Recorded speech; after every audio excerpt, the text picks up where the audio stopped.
I didn't have the energy to then do anything else. And I think that that's the weirdest part of burnout, is that you're like, the thing I like to do, it's inaccessible right now.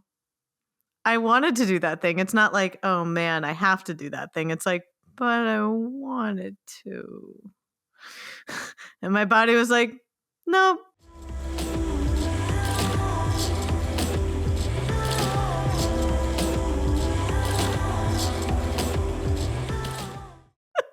So I've hit the record button right after I said the phrase, what do you mean?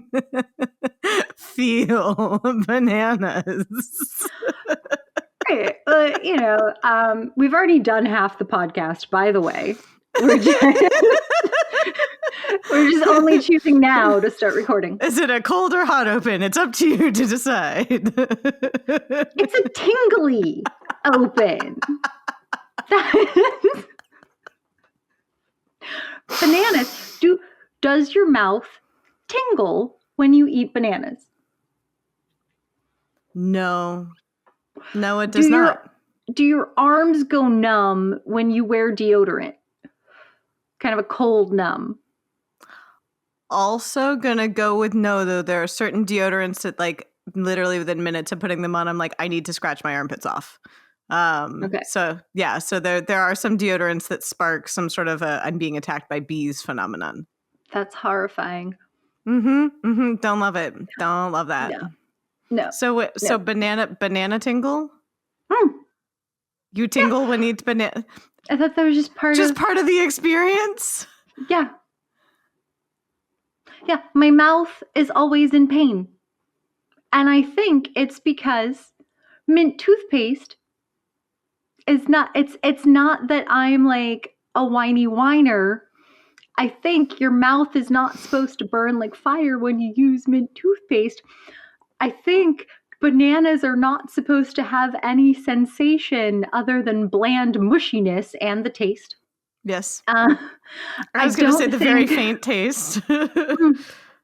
So once I kind of came to grips with that, I started thinking everything in like the course of my daily life, where I'm like, wait, this is subjectively very uncomfortable.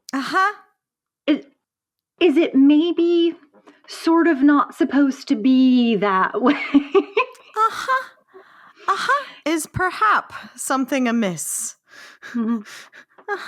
Yeah.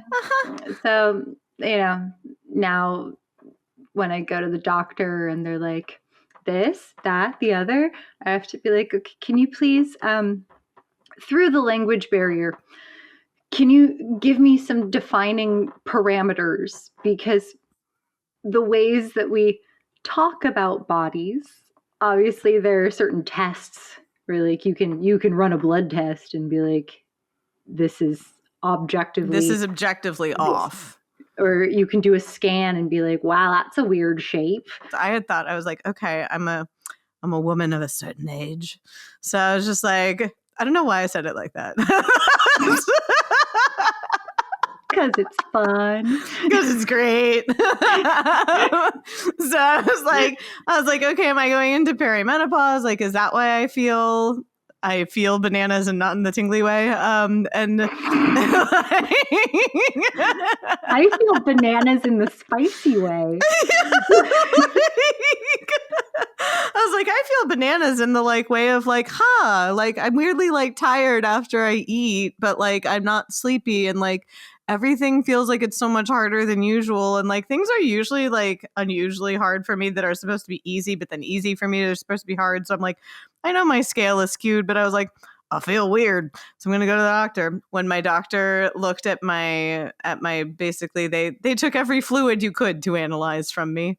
I gave it to them willingly. It wasn't like they stole my body fluids, but like when they were analyzing, actually it's from a spit test of like cortisol levels and then different neurotransmitter levels and all of this. He's like, well, you have enough cortisol in your system to kill a bear. So I was like, great, cool. Love that my body is convinced I need to kill a bear at all times. I don't, in fact. I like bears, don't want to kill them. But then the rest of my brain chemistry was apparently just in the toilet. Like every neurotransmitter, both the excitatory and inhibitory, they were all low. And he was, asking about like history of mental illness in my family. He was asking about like my own history, all of this stuff.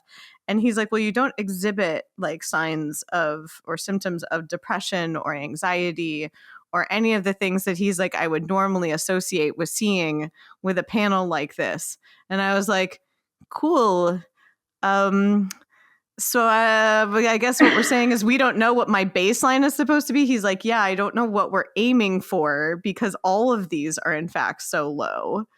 But now I am taking a few supplements that he recommended. And the ones that stuck out to me, there was L-tyrosine and L-theanine, which I have read are good for people with the ADHD, which, I did tell him I have ADHD and he was like, yeah, okay, whatever. And then like 5 minutes into our first appointment, he was like, oh no, you really have ADHD. I was like, did I stutter? I have to tell you something. Yes. Milan, for the listeners, Milan makes my company in Serbia function, and Milan interfaces with Pam regularly because I coach through her practice. Milan and I talk about you behind your back. Yeah, but it's often it's always okay. We have to factor for the ADHD and there's this particular life stressor that is happening and this other life stressor. and Milan today described it as the Pamanism. The Pamanism!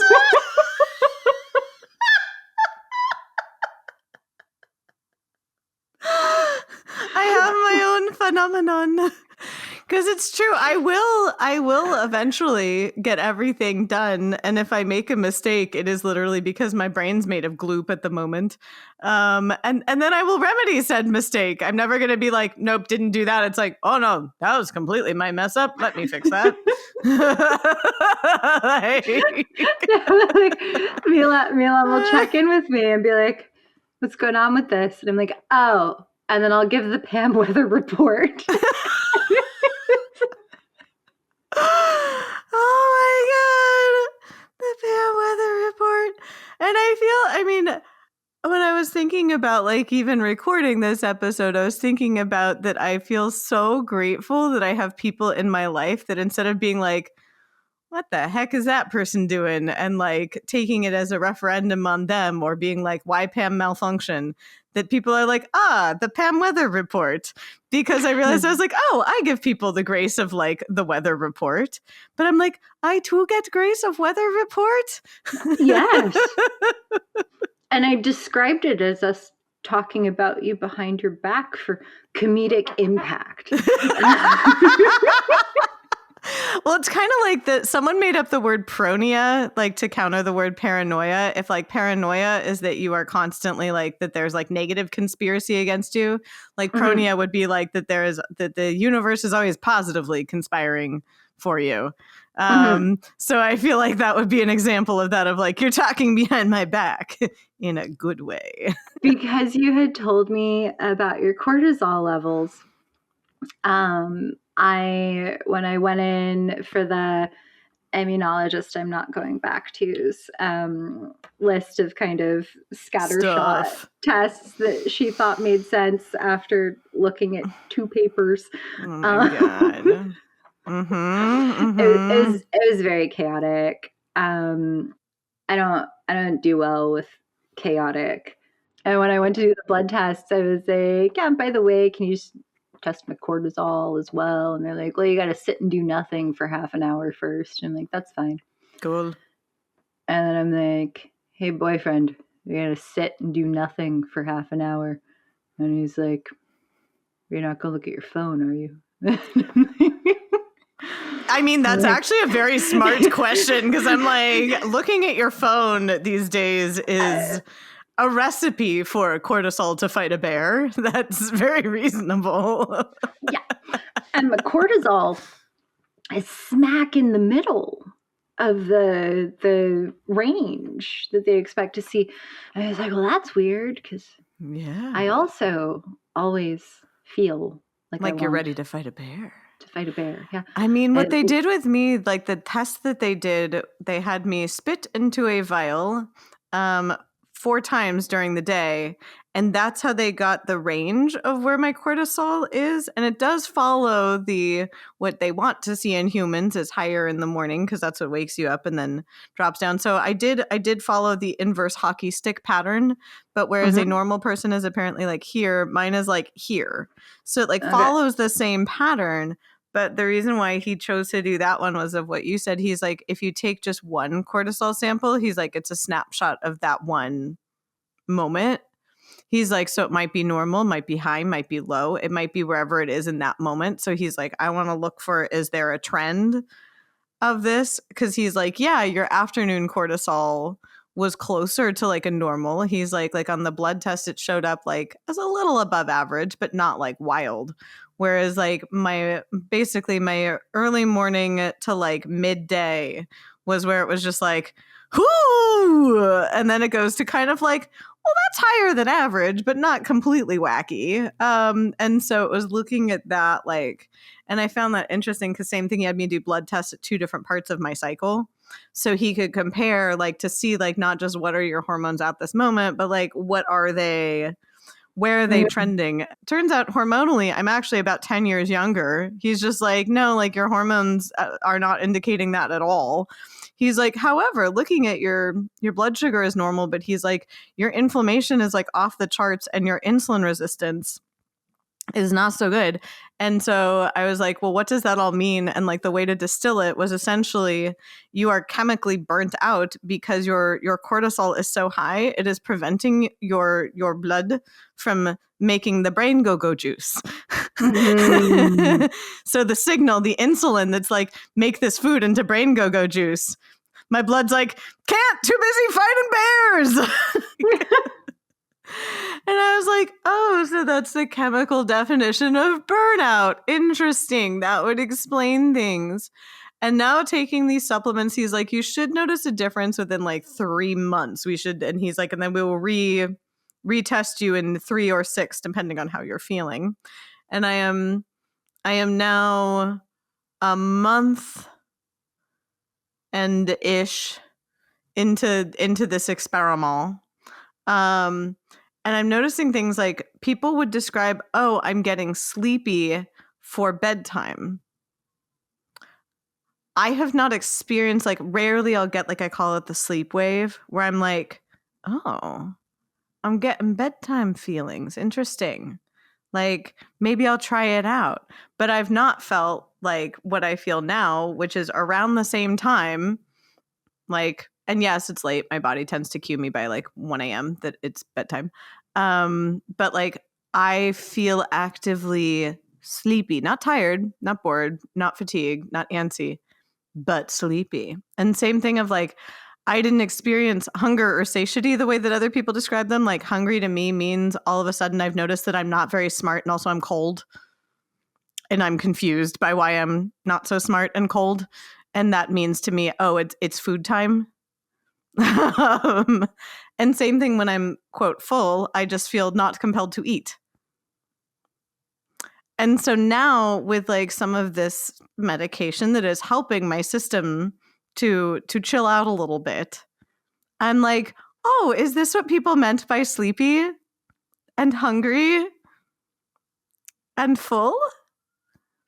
These are new feelings for me. This is my 44th spin round the sun. And I'm experiencing these things that people had described that I had not physiologically really like been consistently aware of. And I'm like, how long my brain no make it to cocoa juice? How long my brain stuck with inconsistent cocoa juice? Yeah. The the doctor here who was doing the abdominal, because to unbury the lead in my life, I've had hives since early November 2024.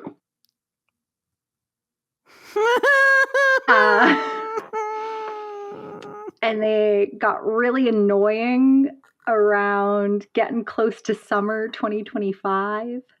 Mm-hmm. And so this dermatologist put me on extra dose of over-the-counter antihistamine pills and said I'd have to come off of them to get some kind of allergy tests at some point, but do that later. And then it wasn't really a good time until mid-December. But also by mid-December, I was like, why do I not constantly, but multiple times a day have large, hot, red patches that itch and burn? So we've been on a journey. I was gonna say you've been on a many doctor and experimental goo journey.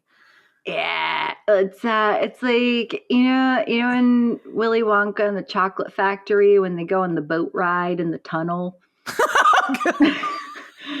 It's like my skin, my eyes, my sinuses, and my stomach like just all start doing the equivalent of when the tunnel gets like dissonant and chaotic. Boat ride. At random, but not actually at random, right? In response to cold, in response to stress, in response to pressure, in response to eating anything. And then there are like random ones that I haven't been able to find any kind of pattern for. So that's how I've ended up seeing all of this, whole collection of doctors. I remember sitting in the dermatologist's office and she'd looked at a bunch of tests and she was like, well, next we're gonna take your blood and turn it into a serum and inject you with it and see what happens. And I'm like, because you think that's what's going on? And she's like, well, because I'm not sure. And that's the thing that makes sense next. And I'm like, I really wish it had been a tapeworm. And she laughed. And I'm like, so we're doing the real life Dr. House thing now, huh? And she's like, yeah. And I'm like, that's not where you want to be. And she's like, no, but it's where you are. And I'm like, okay. I'm not allergic to myself, by the way. Which kudos to you. I'm apparently allergic to my own progesterone, and that's why sometimes I get like weird like hive zit things at various points of my cycle, like behind my ears and on like the back of my neck. And I did go to a dermatologist and they're like, oh, that looks like you're having an allergy to your birth control, or are you on hormone replacement therapy? And I was like, neither. I'm on neither. And they're like, oh, those are signs of like progesterone sensitivity. And I was like, so I'm sensitive to my own progesterone? Cool. Neat. Fun. So the guy doing the ultrasound letting me know about my little pocket travel spleen and my extra long liver. And he's like, and now he turned the monitor. It's not like the US where they're like, yeah, we're going to be super secretive. And then I always want to like see. I want to see what's on that ultrasound. Most of the doctors here are like, basically, they're like, I'm a total nerd about this stuff and I would love to tell you, are you interested? Oh my God, that's so exciting. Yes. He's turned the monitor so I can see it. He's giving me a whole tour. He's explaining like, and this is why, like looking at your stomach is why you couldn't have food or coffee in the morning, because if you had, then it would be too cloudy in and around for the imaging to be able to see. And like, going through everything. And then he gets down to like the reproductive organs and he's like, so this is your uterus. I'm like, uh-huh. And he's like, this line is your endometrium and it's very thin right now. And I'm like, cause I just about finished my period. And he's like, and I'm sorry, I write about this stuff for a living. Yeah. And so I'm going to go see the gynecologist in a couple weeks. So don't feel like you need to be too thorough down there. And he's like, well, I'll just let you know you're incredibly fertile. And I'm like, okay. You're like, thank you. Thank you for that. I'm like, thanks. I don't know how, since every single one of y'all, all of them mentioned that there's almost certainly a stress element to it. Like the ear, nose, throat lady on my way out, she was like, your apartment's too clean. And I'm like, is that like part of what's going on? Is it code? Do I need more schmutz? Right. I'm like, am I giving myself allergies by like being too clean? Is that like a thing? And she's like, no. I just, from when you were referred for what we thought was COVID and your follow-up and today, I get the sense that everything in your home has a place and is currently in its place and all of the surfaces are clean. And I'm like, well, yeah, but I only clean the litter box once a day. And she just gives me this face. And I'm like, well, because my mom will get up every time the cat uses the... I think like, we have found the problem. She's like, it usually comes from the way we're raised. And she's like, I'm pretty sure there's something else going on, but the amount of stress you put on yourself, because it's not just your apartment. And I'm like, no, it's not. It's not.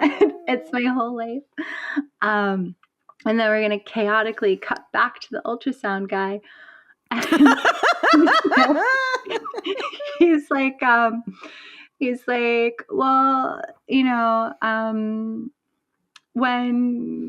what were things like when your life was consistent? And I'm like, excuse me? You're like, and you mean like, an imagined, fabled past that I do not possess? What mean by this? Yeah, and he's like, sometimes like this and that with like, as we get older. And I'm like, no. This is actually the first time in my entire adult life that I've spent a year in the same city without getting on an airplane.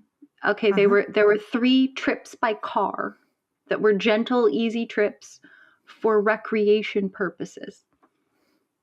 And he's like, okay. And I'm like, yeah. And before that, in my mid-20s, there was a year where I was not in any particular time zone long enough to catch up from the jet lag before I changed time zones again.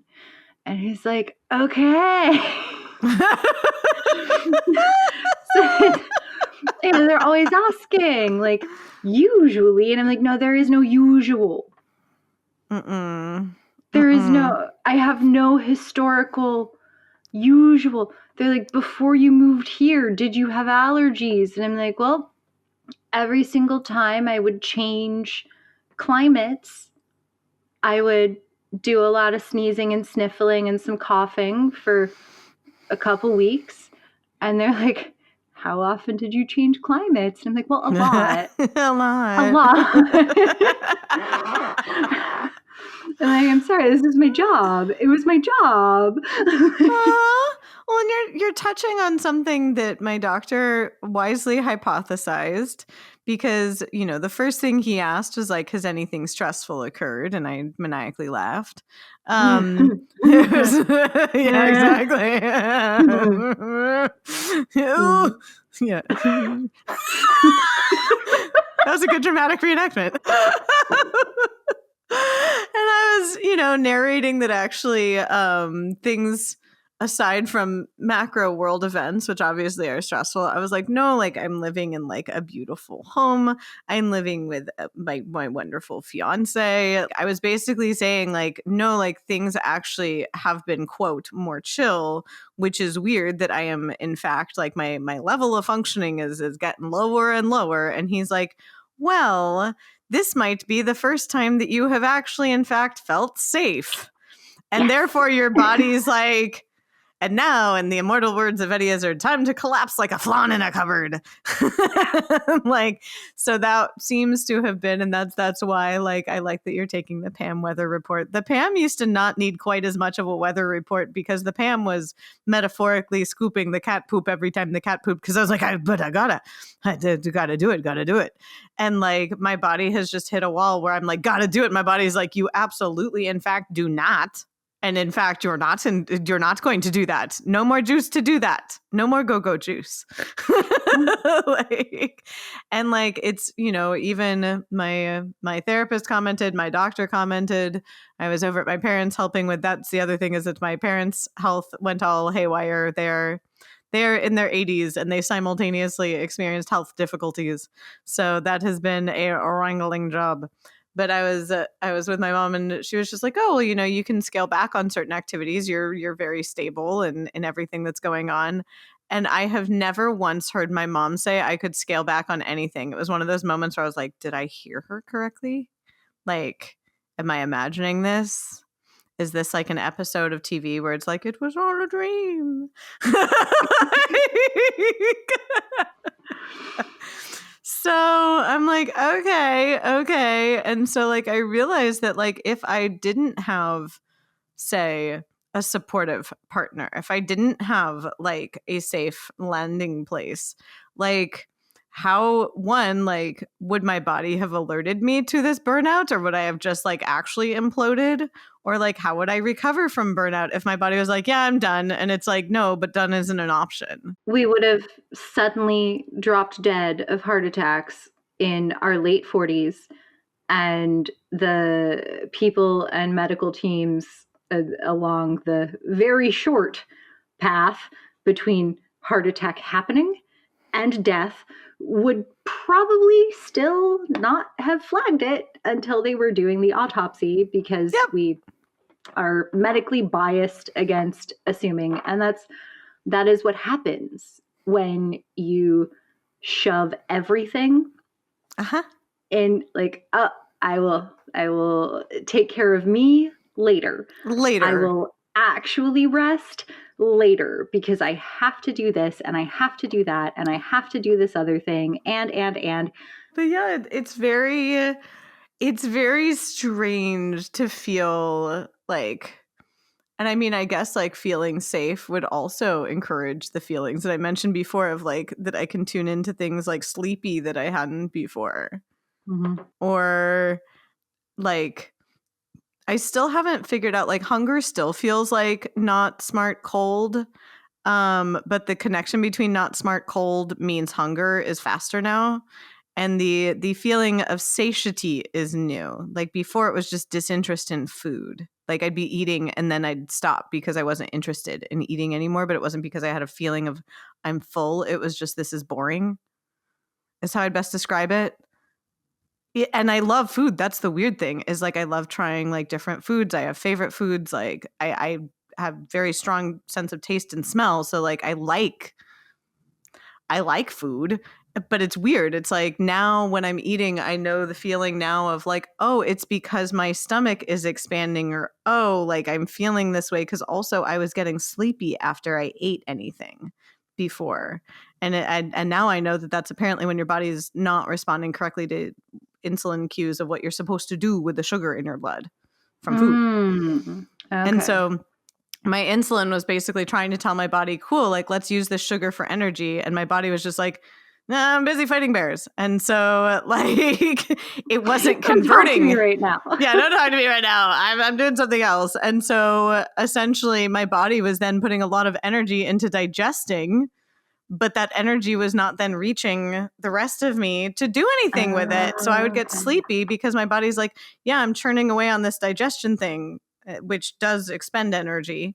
but then I wasn't getting the energy that comes from the digesting and the processing of the sugar that is in your blood that you need then for your brain. It was not getting up here. So yeah, it's been right. My doctor was like, how are you doing anything? And I was like, oh, well, I'm doing this, I'm doing that, and doing this and doing that. And he's like, how are you doing any of them? I'm like, poorly. I feel I'm doing them all poorly. Everything in my life now, like everything, I'm like, okay, I'm open, I'm paying attention, I'm looking at what's actually, oh, this is some nonsense. Yeah, I'm done. I'm not engaging with why it is nonsense. I am not correcting the nonsense unless you are my partner, my family, my very dear friend, or my client. Yep. Nonsense, walking away. Yep. And like, it's so far, I must say, it very much is, I can tell that it is boosting my functionality, though I still do not have a good gauge on what my functionality is because it is highly variable these days. And so I'll be like, oh, I'm going to go out in the world because I'm feeling capable. And like, for instance, yesterday I did drive. Like that for a while was, for whatever reason, my brain was interpreting driving as like driving and responding to written communication was like just mortal enemies for a while. Too much concentrate, very avoid. And I did backy forthy to the valley from the city. And especially one was at like, I left my ancestral home of Tarzana like in the later afternoon, so I knew I was gonna run into traffic. but like I didn't find it that fatiguing in the moment, and I was back and forth a lot, and I was like, okay, this is gonna be my one task really of the day, because it was the enemy of ADHD people. Like my dad's appointment was at 2 p.m. So it was at the ultimate stupid time where you're just like, well, there's my day. That's my whole day. Yeah. But I was able to do it, and like I was tired when I got home, but I didn't feel dread. Whereas before I was like, oh, if I did this when I'm even at like a lower place, I could maybe pull it off, but I would have maybe messed something up in the process. And also when I got home, I would have felt not just tired, but like almost like a level of like annoyance or expectation of myself of like, why am I not feeling better having completed this? I'm like, why do I just feel like garbage? Whereas yesterday I was like, I'm a manageable level of fatigue from doing that. So I'm like, okay, I got my activity level right. Whereas like, oh God, a few days prior, was that a few days ago? I don't know how time works. We went to the museum and then we went to a friend's birthday. That was too many. That was apparently too many happenings. The next day, I was like not functional, even though I'd like planned like creative things for myself. So literally, I did my one task that day that I knew I needed to do, and I only messed up one thing on it. I'm so sorry it was yours that I messed up. I ran payroll that day. So yes, I had flown apparently too close to the sun with my activities, which is why I was like, oh, I'll just run payroll and then I'll write, I'll do music. Like that's what I had set aside that day for. And I knew I needed to do payroll because that is time sensitive and it affects other people. So I was just like, okay, need to do that first. But then I didn't have the energy to then do anything else. And I think that that's the weirdest part of burnout, is that you're like, the thing I like to do, it's inaccessible right now. I wanted to do that thing. It's not like, oh man, I have to do that thing. It's like, but I wanted to. And my body was like, no, you're going to sit in this hammock. You're going to sit here for a while. Because even the thought of doing anything else makes you feel kind of queasy. So you're going to vibe. You're going to vibe. Oh, wow, your fiance has a sledgehammer. But yes, it is frustrating when You know, like even the meta podcast of this podcast is like, oh, we haven't been able to do the thing we enjoy, which is this, because our bodies have been like, would you like to actually feel like you're going to throw up when you're going to do a task? Meanwhile, your body's like, would you like some hives about it? So the dermatologist also, very good. We like her. She's methodical, honest about her, capabilities. Always love that. And she put me on an antihistamine syrup. It's better than the over-the-counter pill that I was taking, but it's still not totally getting the job done. But it also can take up to 3 months to get to its optimum function. Yep. Anyway, as that started working and the weather started getting better, I was like, all right, I'm going to go do stuff. And now everyone gets a weather report. I'm like, yes, I would love, I've always done this with my period, not always, but for the past 10 years, maybe. I'll be like, yeah, cool. I would love to see you next week. Whether I will be physically capable or not, that's a question, because day one of my period, it's not so much whether I feel up to going somewhere, it's whether I can be somewhere for more than 50 minutes without bleeding all over the place that I am. So, I'll give people, I'm like, 20% chance of rain. And now it's much more I'll be like, okay, next week, looking at the weather, looking at my cycle, looking at what else I have going on, 80% chance I'm going to be able to make it. And then day of, halfway through, if it's an evening thing, then halfway through the day, I'll be like, hey, checking in to confirm, but there's a 45% chance that I'm going to have to bail half an hour through. Yep. Right? I just let everyone know, or my boyfriend and I will go to run errands or whatever, and he knows we're going to get done whatever we can, and there will be a point where I be like, oh no, I'm done. There is an itch. And as soon as that starts, we gotta head home, because I never go more than 20 minutes normal walking speed from home. Right. But when that itch starts, then the whole system's gonna start freaking out, and that walk could take 45 minutes. So but I refuse to take a taxi. I'm like, no. That sounds more stressful. It is more stressful. That's because at least that's why it pinged in my brain, is I'm like, but unpredictable thing. Yeah. Unpredictable interaction. Yeah. Unpredictable environment. Yes. And it's we're walking, and maybe we have to stop for a little bit. Maybe we stop entirely at a cafe and I sit for an hour and drink some sparkling water, whatever. Exactly. Or maybe I'm just walking, pretty slow, and so you hear someone who's walking at a regular pace come up behind you, just move to the side, let them go on. This is just, so I'll start the thing, but I'll also make sure everyone, including myself, is prepared for this thing might not get finished. Right. We might just partway through, just boop. And it's a level of flexibility that I have always been a do all the thing at the same time person, and now I am realizing perhaps the folly in my ways in regards to that. But it's definitely, it is stretching my ability to be flexible with myself in a way where I'm just what are the things that are must be complete, and what are the things that I am okay not being complete on the timeline I had mentally had for that. Because I think that for me at least was a problem for a while, that I'm like, but this isn't going according to the mental timeline I had.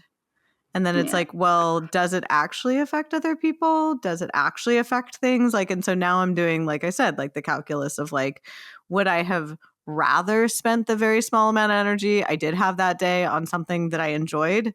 Oh, absolutely.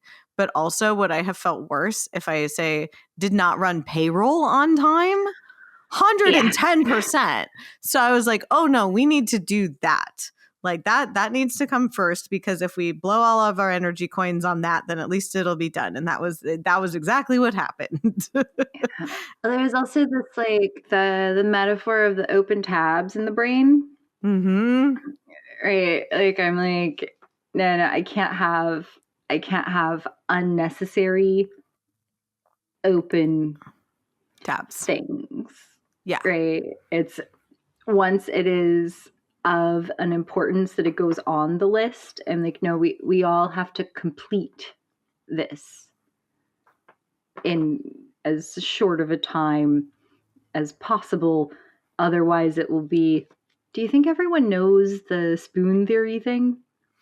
I don't know, because I was like, oh, we could explain spoon theory, because I realized I referenced it sideways by being like, oh, I only have this many energy coins, kind of like a video game analogy, where I was just like, or like Sonic the Hedgehog with his rings, where I feel like it's like trying to do the tasks, but like you keep getting bonked and you're losing all of your rings. That's I It's also not I quite feel spoon theory. and that's I feel like energy coins and open brain tabs and spoon theory all sort of get at kind of different aspects angle of a central, but it's angles through addressing a particular slice of the thing. Yes. Right. And also the bullshit jar. Right. Yes. That one's mine. That is my own invention. And whatever the planets are doing, and my triple Mercury, and my etc. My bullshit jar. It's got this much space when I wake up in the morning. That's it. That's it. This much space. Yeah. Yep. This much. This, because all the rest is like, no, we've turned into concrete. Historical bullshit. Yeah. So I'm also just gonna leave the structure of the, coin and spoon and open tabs and bullshit jar, all pointing at a central something for someone to maybe let us know someone else has already described or take upon themselves to describe. I was going to say the unified theory of the bullshit jar spoons, energy coins. All I can think of is Mario bonking with his head a spoon that is made entirely of fossilized bullshit. Merch idea? Question mark. Oh no. Yeah. So all of this to say that this season is going to be a little bit different.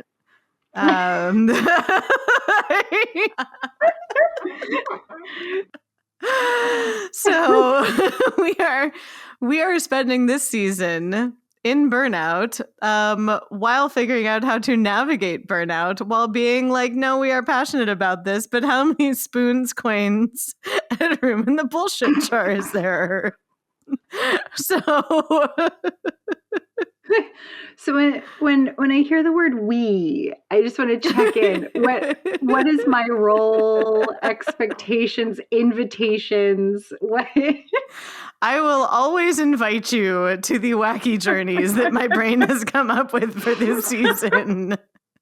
And if you're like, yeah, Pam, I have the spoons, coins, and enough room in the jar for that journey, yay! And if you're like, no, then it will be a solo expedition. And it will also happen at the times when I have enough spoons, coins, and room in the bullshit jar to go on the journeys my brain has come up with.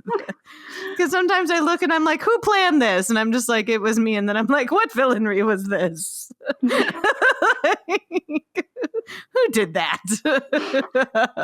Inside me are two Geminis, and that explains all of us.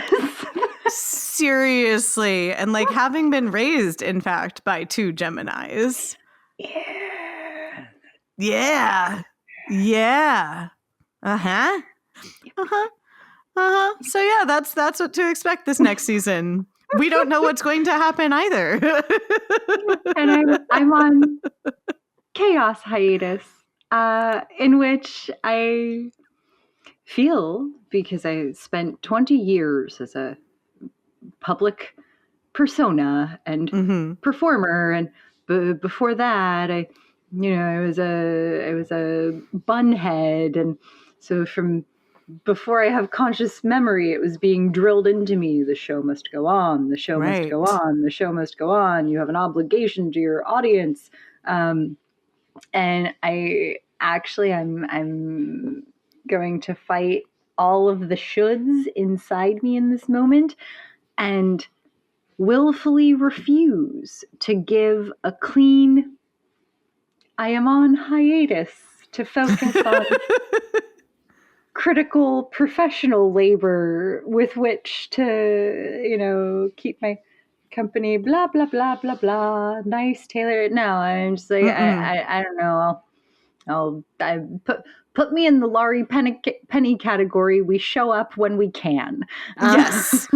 Yes. And that's also the audience for this podcast, like of all of the audiences. Yeah. Simultaneously, where I'm like, oh, but they're mostly so nice. Yeah. And also, it's the lowest stakes for Yes. being like, yeah, I don't know. I'm like, but because they're so nice, because they are the lowest stakes, the niceness is the lowest. They're the ones I least want to be like, I don't know. Sorry. That's exactly like, and I'm like, oh, we did our first season and we're gaining momentum. And so like every part of my previous experience had been like, but then of course you have to force yourself to do the thing no matter what, because the thing is going well. There is something that I think actually is true in all the stuff. All sorts of people who have monetary interest in working you until you collapse will tell you is true. I think this one's actually true. There are hard costs associated with keeping to a schedule. People want things on a schedule. On a schedule. Especially people who are neurodiverse. Yeah. In all the ways that are under the neurodiversity umbrella.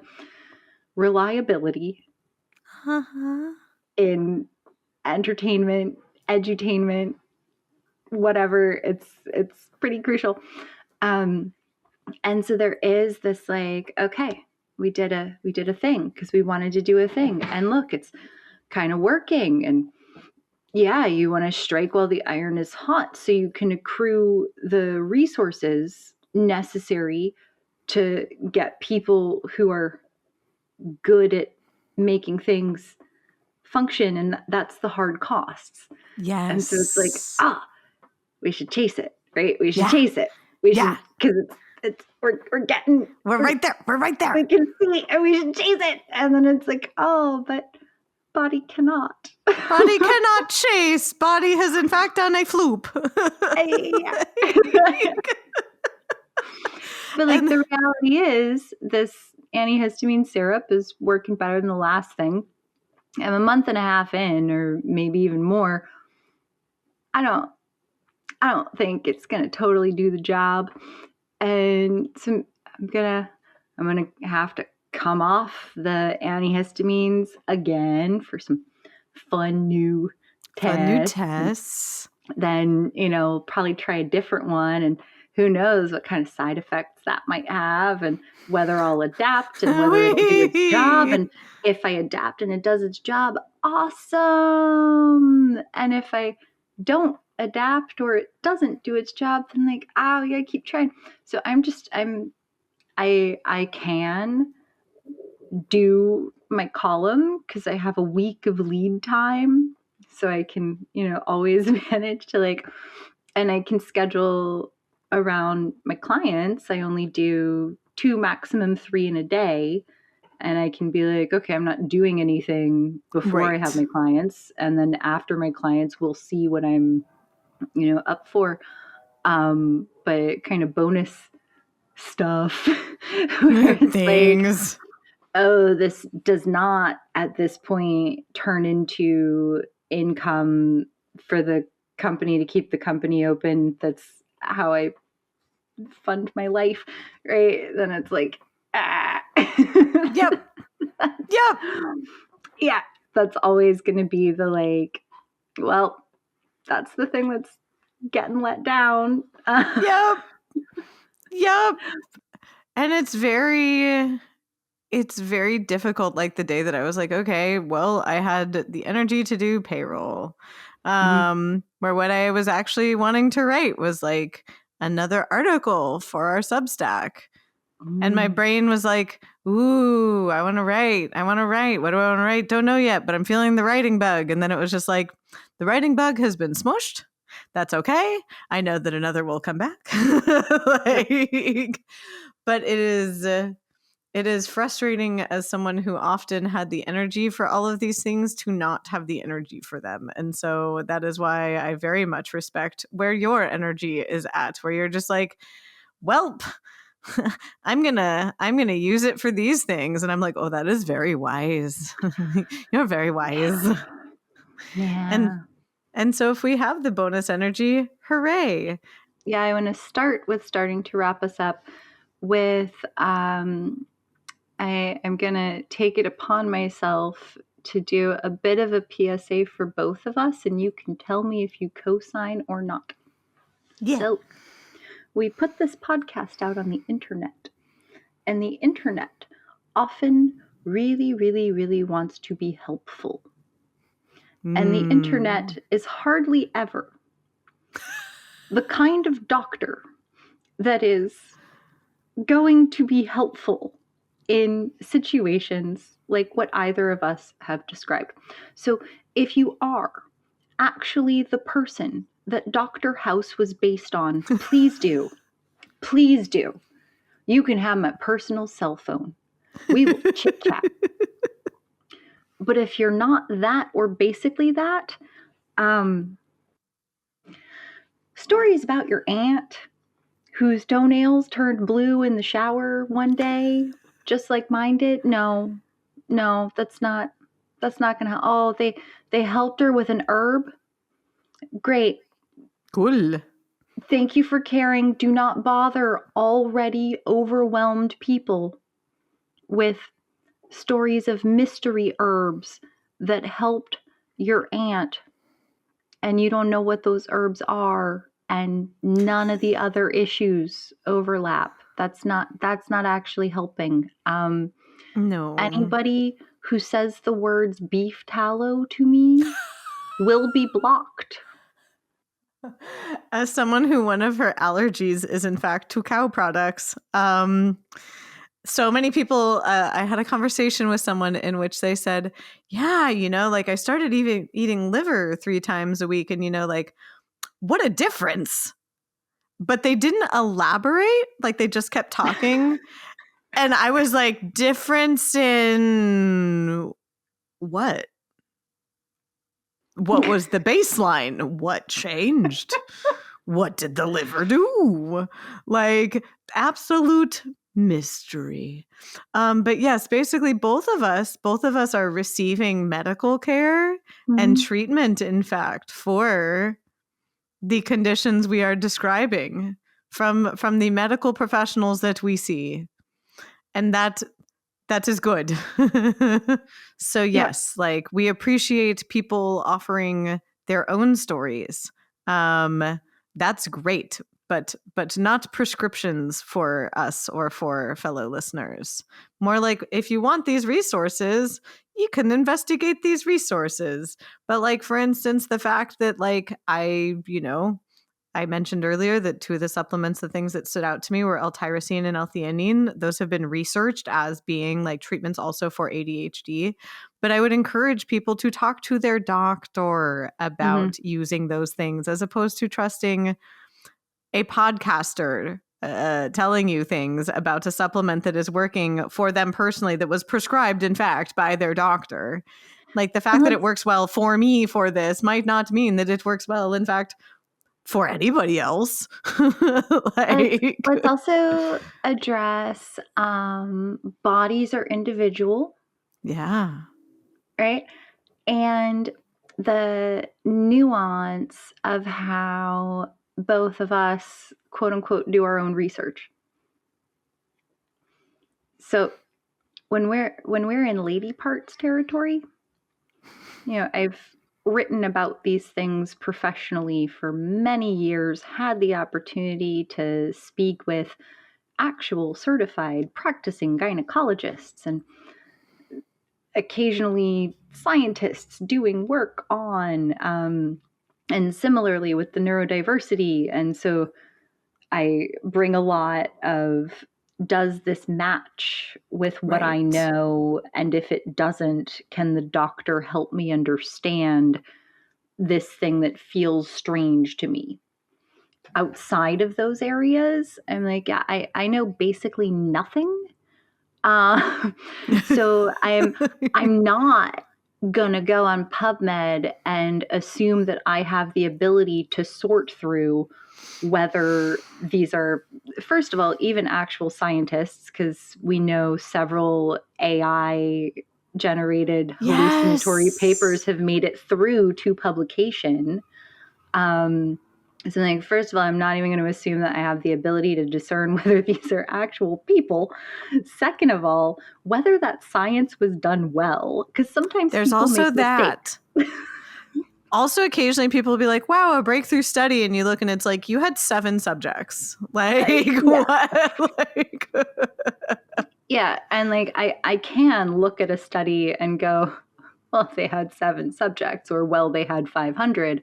Right. But beyond that, I'm like, no, my sniffer does not work as well, nearly as well as it does when it comes to sexuality and neurodiversity. Yes. Yes. So, and I like that you also clarified the nuance of how to do one's own research. Like, I'm like, oh yes, that is the same as me. I'm like, okay, there are certain topics that overlap, in fact, with yours that I know a lot about and that I'm also professionally qualified to talk about. And then there's others where I'm like, this is my personal experience. And my personal experience is based on just living in this vessel that no one else lives in, hopefully, than me. It's just me in here.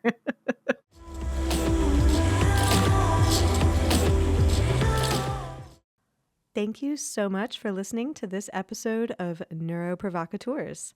Please join us on Substack, where you can find exclusive clips, resources, and community of the neurospicy variety. We are an independent podcast, so know that your support on Substack and beyond means the world to us, quite literally. If you enjoyed this episode, please make sure to leave us 5 stars and glowing reviews and follow our podcast on your preferred podcast platform so that you can be sure to get each episode the moment it drops, and know that your reviews help us get in front of other people who might also want to listen to this podcast. We are on social media in all of the usual places as Neuroprovocateurs. Thank you again, and excited to see you for our next episode.